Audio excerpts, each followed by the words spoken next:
Bonsoir, bonsoir à toutes et à tous, vous êtes les bienvenus. On est ravis de vous accueillir sur le plateau du Talk, le talk show en direct, pendant 1 heure sur le Phocéen, évidemment, vous en avez l'habitude, tous les lundis, les jeudis, avant les matchs de l'OM, il n'y en a pas. Bon, il se trouve, Romain, qu'en ce moment, on est complètement sevré, on aurait dû avoir ce match contre Nice, qui a été annulé 8 jours avant, bon, dont acte, on a décidé de faire une émission spéciale, dont je te laisse présenter, tiens, nos invités pour une fois. Ouais, on se fait un peu plaisir. On l'avait fait déjà dans le premier confinement. On se remémore les bons moments de la période olympienne et ce qui fait aussi qu'on a supporté l'OM. Et là, on se fait un petit plaisir à tous les deux, Romain. On va dire, on va prendre l'époque dorée, parce qu'il y avait à l'époque des maillots dorés, c'est le clin d'œil. Oui. Et c'est les Pépé Flingueurs. Alors, on a remplacé Cyril Pouget par Stéphane Porato. Du coup, ça marche encore. Et voilà, on a le plaisir d'avoir Stéphane Porato et Robert Pires avec nous. Et quelqu'un qui les connaissait, qui connaît très bien le Phocéen, qui est ce qu'on appelle un compagnon de route, mais qui était aussi un compagnon de route de ces deux-là à l'époque, un certain Jacques Bail, que tu connais aussi très bien. Absolument, Jacques Bail. Bonsoir messieurs, bonsoir Jacques. Tiens, comment ça va Jacques ? Bonsoir Romain, bonsoir à tous. Plaisir d'être avec toi pour ce talk avec ce fameux plan miroir au plafond, sous l'ombrière du Vieux-Port, dont certains comprendront ou pas l'utilité. Robert Pires est avec nous. Salut Robert, comment ça va ? Bonsoir messieurs, salut Romain, ça va bien, merci. Comment s'est passé ce commentaire de match, quand même, ces commentaires de match avec de l'équipe de France? Ça doit être une fierté folle pour toi d'être sur M6 avec Xavier Domergue pour commenter ces matchs. Bah écoute, c'est vrai que c'est une vraie fierté parce qu'à chaque fois qu'on parle de l'équipe de France, ça me rappelle des grands moments, des grands souvenirs. Aujourd'hui, je suis de l'autre côté, donc je suis au niveau des consultants. Avec Xav Domergue, ça se passe bien. Karine Galli qui est en bord pelouse, je ne l'oublie pas aussi. Absolument. Donc pour l'instant, ça se passe plutôt bien.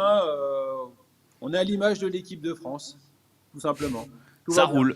Bah, une victoire, une défaite quand même pour toi, hein, Robert. Mais bon, on est également, donc tu le disais Romain, avec Stéphane Porato. Salut Stéphane, comment ça se passe ce confinement ? Salut les Romains, écoute, ça se passe plutôt pas mal. Voilà, à la maison, hein, le confinement oblige et puis on essaye, on est occupé. Heureusement qu'on a encore quelques matchs pour voir la tête des anciens commenter, comme Robert. Et voilà, ça fait du bien. Et oui, et puis ça nous permet, on va pas se mentir, d'avoir dans la même émission Robert Pires, Stéphane Porato. Cette semaine, on a eu Alain Giresse. Enfin voilà, nous, bon. Et demain, Pablo Longoria. Et demain, Pablo Longoria. D'ailleurs, oui, prenez notez-le. Romain, c'est à quelle heure ? C'est à 18h. 18h en direct. Vous pouvez poser vos questions à Pablo Longoria dès maintenant sur le site du Phocéen, évidemment. Et ça sera forcément un grand rendez-vous de l'actu olympienne. Voilà, on lui posera toutes les questions, même les plus osées, on va dire. Vous pouvez aussi communiquer avec nous sur Twitch, c'est la nouveauté, vous vous connectez sur le Twitch du Phocéen et vous posez vos questions en direct, vos remarques, si on lance un débat, vous pouvez participer au débat. Vous avez aussi les canaux ordinaires, le hashtag LiveTalk sur Twitter, le Facebook du Phocéen et le forum du Phocéen. Ça fait beaucoup, mais au moins on est partout avec vous. Et on va commencer avec le sommaire de cette émission. De quoi qu'on va parler ? Eh bien oui, on va parler de cette époque dorée. Porato, Pires sont avec nous, alors forcément on va parler de cette magnifique époque 98-2000 où des larmes ont coulé, mais aussi des grands éclats de joie. Kawi Radonic, les bannis ont-ils le droit d'avoir du temps de jeu ? On se posera la question. Et puis, André Villas-Boas veut gagner le trophée des champions. Déjà, aura-t-il lieu ? Et est-ce que c'est une priorité ? Voici tout ce qui nous attend dans ce talk show qui se ponctuera par ces questions-réponses. Messieurs, moi je vous le dis, je vais commencer par ça. Le temps fort pour moi de l'ère époque dorée, comme tu l'as appelé Romain, c'est mes premières larmes de supporters de foot. C'est cette fameuse 34e journée. Oui, avec 18 clubs à l'époque, c'était bien. 34e journée de Ligue 1 où j'ai pleuré toutes les larmes de mon corps après ce but de Pascal Faïndono. Est-ce que, encore aujourd'hui, Stéphane, ce souvenir vous hante, vous les anciens de cette génération ? Non, enfin, moi, perso, je crois qu'on a perdu Stéphane, qu'on me le dise en régie, c'est pas grave, c'est le direct. On va poser la même question à Robert, du coup. Robert, est-ce que ça vous hante encore, vous, les anciens ? Est-ce que ça me hante ? Non, pas vraiment, mais en tout cas, c'est un de mes plus gros regrets au niveau de ma carrière, de ne pas avoir été déjà champion de France l'année d'avant avec le FC Metz, et puis cette année-là avec l'Olympique de Marseille, parce que de perdre comme ça sur la dernière journée, c'est dur, hein. Parce que ça veut dire que tu te bats pendant 10 mois, tu fais les efforts pendant 10 mois et tu fais partie des favoris, donc en plus tu réponds sur le terrain et malheureusement ça se joue à peu de choses. Absolument. Oui, Romain, tu voulais intervenir. On peut demander aussi juste à Jacques, parce que Roland Courbis, qui est son grand ami, dont il a été l'adjoint pendant très longtemps, Roland en parle encore quasiment tous les jours, à chaque fois que je l'écoute sur RMC. Roland, il nous dit, c'est comme en 99, le but, il n'est pas marqué. Bon, est-ce que du coup, lui, il y pense tous les jours, on le sait, mais est-ce que toi, c'est quelque chose qui t'a marqué dans ta vie d'homme ? Bien sûr, énormément, parce que c'est une... Tu sais que chaque fois, on a dit à Roland, il n'a jamais rien gagné, ceci, cela, l'autre, alors qu'il a été vice-champion de France, vice-champion d'Europe. Et avec ce but-là, s'il avait été champion de France, je pense que ça aurait été tout autre chose. Et ça s'est joué vraiment à très peu de choses. Et tu vois, cette période-là, si vous me le permettez, que ce soit Robert Pires, que ce soit Stéphane Borato, c'est des joueurs peut-être un peu plus... Robert, là, j'étais en discussion il y a 10 minutes avec Patrick Blondeau, et qui me disait qu'il adore ces deux garçons. Et Patrick n'aime pas beaucoup de monde, hein. C'est un garçon très, très droit, très respectueux. Il n'aime pas grand monde, et quand il me dit « tu leur fais un bisou parce que c'est des gens que j'aime », c'est très rare, tu vois.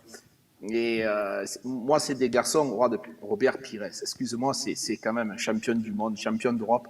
Des joueurs comme ça, c'est des stars. Et je le vois, c'est vraiment une émotion, c'est un gâté, vraiment j'adore ce garçon. Et les joueurs de maintenant, ce n'est plus les mêmes, ce n'est plus du tout les mêmes. Roby, tu le vois, ça fait 10 ans qu'on ne s'est pas vu, il va t'embrasser et c'est une star. Donc vraiment... Attention quand même, Jacques, c'est le Covid. Attention quand même, avec des... Ouais, mais quand dans le respect des règles barrières.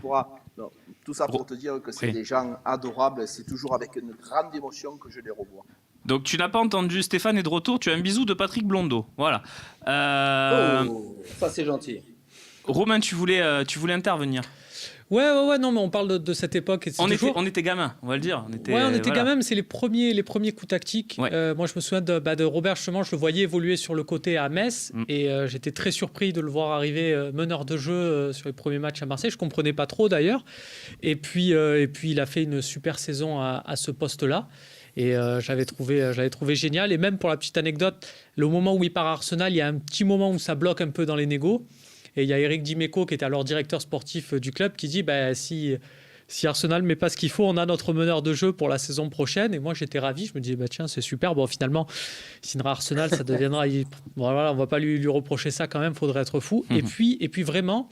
je remercie Stéphane Porato, c'est pas que lui, parce que c'est vrai que c'est aussi un coach qui lui permet de faire ça, mais moi, Stéphane Porato, c'est la première fois que j'ai vu un gardien jouer énormément au pied, et cette équipe de l'OM, c'était beaucoup de remises en retrait de la défense, on passait par le gardien pour relancer, et bon, ils l'ont fait toute la saison, et ça a permis de développer du jeu. Et c'est ça vraiment que je retiens de cette équipe, c'est qu'il y avait aussi cette capacité à jouer au foot. C'est une équipe très offensive, mais ça n'hésitait pas. Voilà, ça partait vraiment du gardien qui avait un jeu au pied très très intéressant.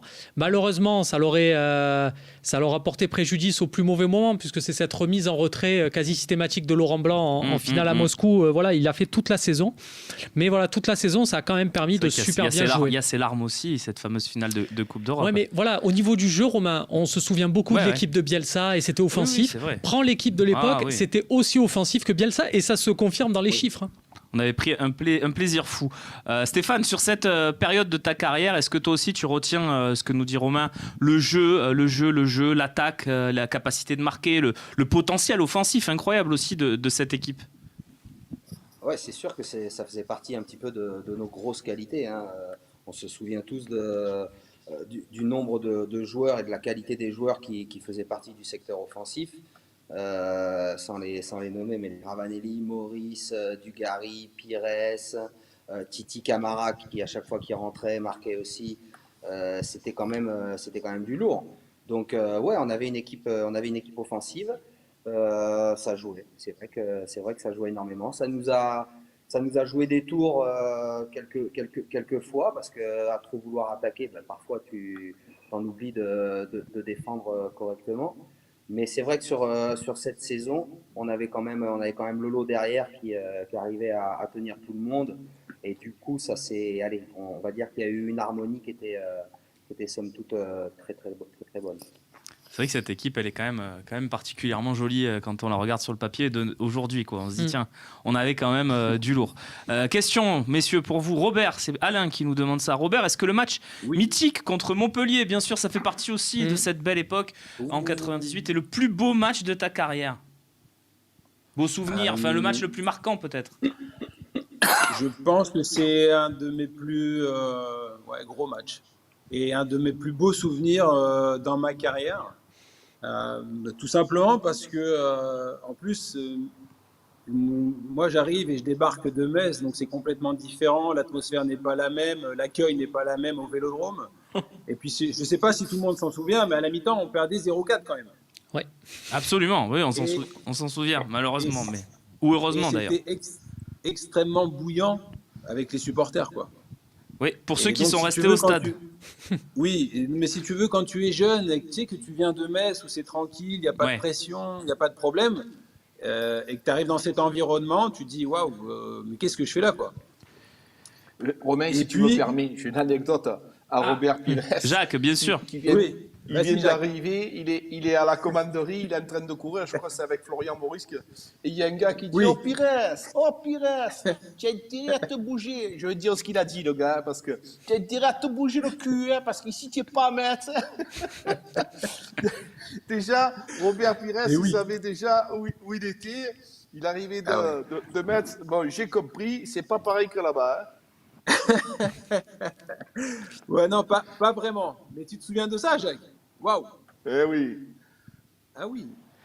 Non, mais attendez. Je me rappelle. Et donc le match, en fait, vous savez pourquoi on gagne ce match? Oui, alors il y a la causerie de la mi-temps sur la partie de boule, là, c'est ça? Ouais, non, mais ça c'était folklore de la part de Roland, mais parce que en fait c'est Porat qui gagne le face-à-face important en deuxième mi-temps. C'est pas faux. Oui, parce que, et c'était Ibrahima Bakayoko, je crois, en face. Hein. Non, mais Porat, tu rigoles, mais s'il marque, ça fait 5-0, je crois qu'on en prend 10. Hein. Ah non, mais ça c'est possible, mais c'est non, vrai non, que, ça c'est pour moi, c'est le moment clé, ça, du match. Ouais, le moment clé, il y a aussi un mec qui obtient un péno à la fin. Hein. Il y a un mec qui sait aller le chercher, ce penalty. Il y avait penalty, attention, hein, mais... Ah oui, non, mais qu'on vienne pas me dire j'ai plongé. Hein. Ah ben non. Voilà, pour tous. C'est bien qu'il n'y avait pas des caméras dans les couloirs aussi, hein, à l'époque. Hein. Voilà, Jacques. Non, mais qu'est-ce que tu veux dire, Jacques, par là? En plus, ce penalty, c'est mon ami Cerezoum qui fait la faute. Oui, qui joue à Metz avec toi l'année d'avant, ouais. Absolument. Pour tous ceux qui n'ont pas... Pour ceux qui n'ont pas la chance d'avoir vu ce match, ne vous faites pas que le replay des meilleurs moments. Faites-vous vraiment le match parce que rien que vous faites les 45 premières minutes, vous sortez, vous dites maman, mais c'est pas possible si j'avais été au stade à cette époque-là. Et au final, vous voyez l'émotion incroyable de la dernière seconde de cette rencontre. C'est un match vraiment qui reste dans l'histoire et dans la tête de beaucoup de supporters, même s'il a rien donné, il a pas donné un titre, il a pas au final on perd le championnat quand même. Donc, mais ce match, Romain, inconsciemment, il est quand même dans... Si on te demande, toi, supporter, si tu repars dans ta fonction de supporter, il est forcément dans ton top 5 des matchs bien sûr, les plus intenses. J'étais au stade à ce moment-là. Alors moi, j'étais virage nord, donc les 9 buts, je les ai vus de l'autre côté, en tout petit, mais c'est vrai que c'était sympa. Tiens, il y a une question là de Oli Loem, je vais la lire. Oui. Romain, bien sûr. Est-ce que tu nous as insulté à la mi-temps ou pas?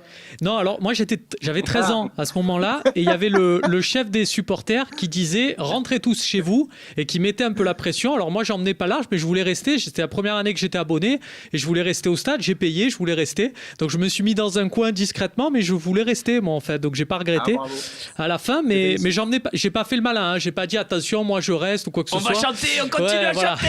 Je me suis mis dans un coin, je me suis fait tout petit. J'avais 13 ans. Hein. Faut pas. Mais Romain. J'aime beaucoup. Oui, vas-y. Ouais. Est-ce que tu te souviens de la musique dans les tribunes quand on est rentré? Robert aussi, peut-être t'en souviens. Quand on est rentré en deuxième mi-temps. Mais je crois c'était Puff Daddy, non? Comme With Me, il y avait ça à l'époque. Non, mais tu avais la musique où tu rentrais avant le match, qui était Jump, comme maintenant encore et tout. Mais à la mi-temps, les supporters, ils ont mis une chanson de Tonton David. Moi, je m'en souviendrai toute ma vie, d'accord? cette fameuse chanson où il chantait « Mais j'en suis sûr, Oui. sûr qu'on nous prend pour des cons, mais j'en suis certain. » Écoute, ça m'est resté dans la tête pendant des années. C'est vrai que c'est incroyable. Et ils ont C'est cette très tendance beau. aussi. Ils sont bons dans les virages sur ça aussi. Bien sûr. On se souvient Les forcément chèvres. Benny Hill. Oui, Benny Voilà, Hill, les les chèvres. boîtes à meux, tout ça. Voilà, c'est vrai qu'ils ont beaucoup d'imagination, nos supporters. Ah, ils sont bons. J'aime beaucoup le truc qui dit la question de Oui. l'IOM qui dit bonsoir messieurs, une petite anecdote de joueurs qui vous concernerait tous les deux. Ça serait sympa. Avant de les laisser répondre, juste rappeler que c'était quand même un peu les deux playboys à l'époque. Je me souviens de toutes les filles qui étaient au collège avec moi, elles avaient des photos de Pires et de Porato. C'était un peu les soit tu étais C'est pour team ça qu'on les a Pires, choisis eux. soit team Porato. À l'époque, ils avaient quand même bien la cote chez la gente féminine, chez les jeunes supportrices. Ça, vous le saviez, ça, messieurs. C'était Porat, le capitaine. Non. Nous, tu sais, nous, on était concentrés sur le football. On Bien avait- sûr, on et avait oui. notre famille. Et oui, oui. Porat, oui. Donc tout ça, tu sais, ça nous passait au-dessus. On faisait pas attention à ce genre de choses. Eh oui. Oui. Ah, vous avez raté de Mais belles par occasions, contre- je vous le par dis, mais contre, bon. Voilà. Après, c'est flatteur. Hein. Oui, ça fait toujours Bien sûr. plaisir. Merci, ça fait toujours plaisir. On a quelques messages aussi sur Twitch. Tiens, je vous permets de relayer ça. Il y a le Vafanculo de Pires, c'était pas mal aussi. C'était à Bologne, ça, non, Robert? Après un but, me semble-t-il, signé Laurent Blanc. Oui, C'est pas normal. grand-chose. Non, mais voilà, tu Mais vois, c'est il y a rien, des petits c'est souvenirs pour comme les ça trucs. qui ont marqué nos supporters. C'est Flinch qui nous dit ça sur Twitch. Romain, Bravo. une autre. Il sait lire sur les lèvres, en tout cas. C'est pas évident. Non, mais c'est vrai que vous aviez tous les deux. Enfin voilà, on parlait des matchs marquants. C'est vrai qu'au-delà de Montpellier, moi je me souviens d'un match de Stéphane. Je crois que c'était à Vigo, le quart de finale là, parce que le Celta à l'époque c'était limite ouais. le FC Séville Bien de sûr, maintenant. bien, Hein, c'est ça, c'était ouais. c'était vraiment gros outsider en Espagne. On est allé faire un 0-0 là-bas. Je me souviens que Stéphane avait fait une petite erreur de main à l'aller où on avait pris le but et au retour il s'était Ouais, quand même exact. sacrément rattrapé parce que prendre 0-0, aller chercher ce 0-0 à Vigo, c'était quelque chose. Ouais.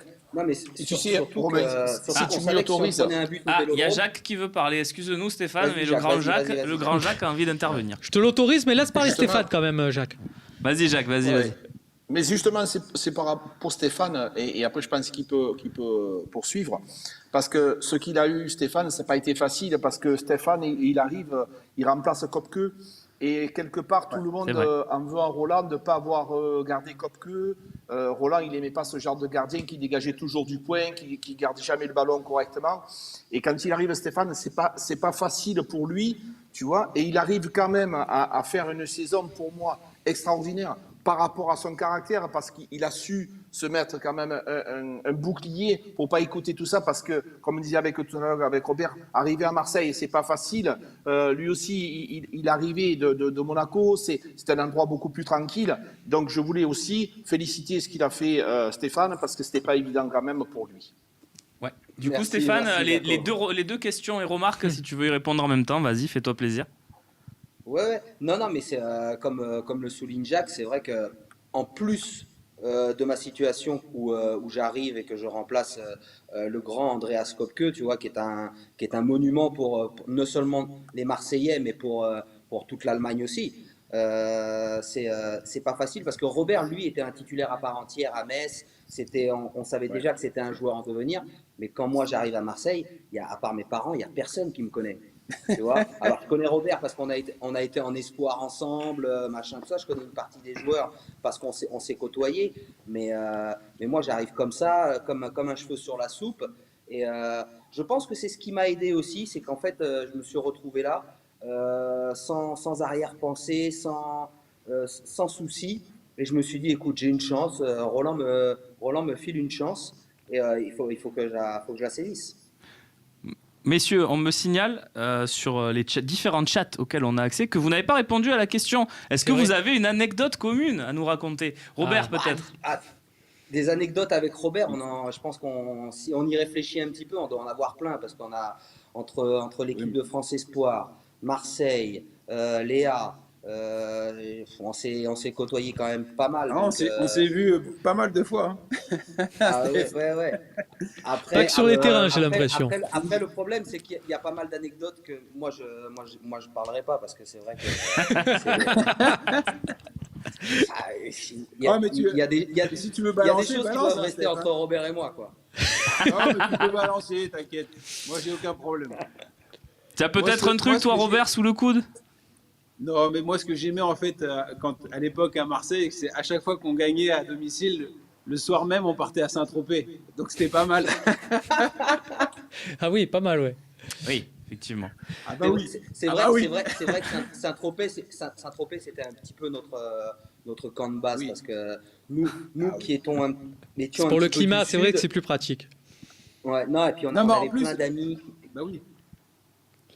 Plein d'amis qui avaient des établissements à Saint-Tropez, et du coup c'est vrai qu'on allait leur rendre visite. Mais bon, voilà, c'était un groupe qui vivait. Robert, il me contredira pas. Tous les midis, on allait déjeuner au passage dans le centre-ville à Marseille. Ah oui, mais grave. On allait se faire des sessions de karting où on réservait le karting pour nous, et on allait faire les cons dans des petites voitures pour s'amuser. Dès qu'il y avait un moment pour se retrouver tous ensemble, on le saisissait, et en plus de ça, on était tous contents d'être ensemble. C'était qui le plus fou là dans la bande quand vous alliez faire du karting C'était qui celui qui allait trop loin? Alors il était pas fou, mais par contre c'était sans doute celui qui conduisait le mieux, c'était Pat Blondeau. Ça. Ah oui, Pat, oui. Mais Pat, c'est un pilote, hein. Voilà, mais après, il était pas fou. Je confirme. Voilà. Après, il n'était pas fou. Par contre, le plus fou, à mon avis, c'était Spino, parce qu'il faisait n'importe quoi. Voilà. Pourquoi je suis pas étonné? Laurent Spinozzi, bien sûr. Ça fait beaucoup rire. Gardien, ça fait beaucoup rire Robert Pires en tout cas. Je suis pas Ah étonné. bah oui, notre ami Spino. Oui, obligé. Laurent Spinozzi qui a une belle carrière post-foot aussi à l'OM. Ouais. Pour Spino, les sessions de cartes, en fait, c'était du stock car. Voilà, il fallait qu'il empêche les autres de faire un bon temps. Il y avait une question, je crois, de Rodney aussi qui vous demandait quel est le joueur le plus talentueux avec qui vous avez évolué à l'OM. À l'OM, hein. À l'OM. Vous pouvez dire aussi Patrick Robert. Blondeau et Spinozzi, mais bon. Ou vous pouvez dire Porato et Pires, mais c'est pas très original. Non, allez-y, tiens, Robert. Le joueur le plus talentueux? Ouais, avec qui t'as joué à l'OM? À l'OM, je vais dire Peter Luxin. Peter Luxin, c'est vrai. Ouais, Pourquoi tu très, penses très qu'il bon a pas eu techniquement. qu'il a pas eu la carrière qu'on lui prédisait, Peter Luxin? Ah bah ça, c'est une bonne question. Je crois que c'est Merci. à Peter qu'il faut la poser, hein. Mais non, mais je sais pas. Après, c'est le contexte. Les gens pensent que l'Olympique de Marseille, parfois, c'est facile. Mais non, c'est compliqué. C'est compliqué parce qu'il y a de l'exigence. Et peut-être quand tu es jeune, bah, tu n'es pas prêt à affronter cet événement, quoi. D'accord. Et toi, Stéphane, le joueur qui t'a le plus plu, le plus talentueux avec qui tu as joué à l'OM? Sur ma période à Marseille, je suis obligé d'être d'accord avec Robert. C'est vrai que Peter avait un talent incroyable, aussi bien physiquement que techniquement. Il était capable de faire des choses hallucinantes. Et c'est vrai que c'est un petit peu dommage qu'on ne l'ait pas vu plus longtemps à un plus haut niveau, parce que je pense qu'il avait énormément de choses à donner au football. Ouais, c'est vrai que sa intéressant première le saison. choix de nos deux invités, Romain. Bah, tout à l'heure, on parlait d'une équipe extrêmement offensive. C'est vrai que lui, il était le milieu défensif dans cette équipe avec Éric Roy qui faisait beaucoup de bien. Et c'est vrai que voilà, sur la fin de saison, les fameux matchs qui sont perdus cruciaux dans le titre, je trouvais que l'absence d'Éric Roy faisait beaucoup de mal. Avec le recul, c'est facile à dire. C'est vrai que cette association, et on en a parlé avec Roland Courbis, cette association Luxin-Dalmat à la récupération, c'était un peu léger. Sur le moment, Romain, il faut dire la vérité, sur le moment, on était tous contents. On voyait 2 internationaux espoirs. On se dit, il va les replacer, ça va marcher. Tiens, comme Pires, meneur de jeu. Et c'est vrai que ça a été compliqué la deuxième saison. Il y a un certain moment, on se dit, ça va être génial. Et au bout d'un moment, bon, ça a été bien, mais ça pouvait être mieux. Honnêtement, quand même. le Sanson Lopez a été meilleur que le Luxin Dalmas sur la récupération et tout ça. C'est vrai que ça a été compliqué sur cette deuxième année dans ce secteur de jeu. Messieurs, on va vous garder encore un petit peu avec nous. N'hésitez pas à intervenir. On va faire un petit peu des débats OM quand même, parce qu'il y a de l'actu autour de l'Olympique de Marseille. Je sais, Robert, que tu as attendu, mais on va te garder encore une quinzaine de minutes avec nous si tu veux bien. Vas-y, Messieurs, y a pas de problème. on enchaîne, on passe tout de suite sur l'actualité olympienne.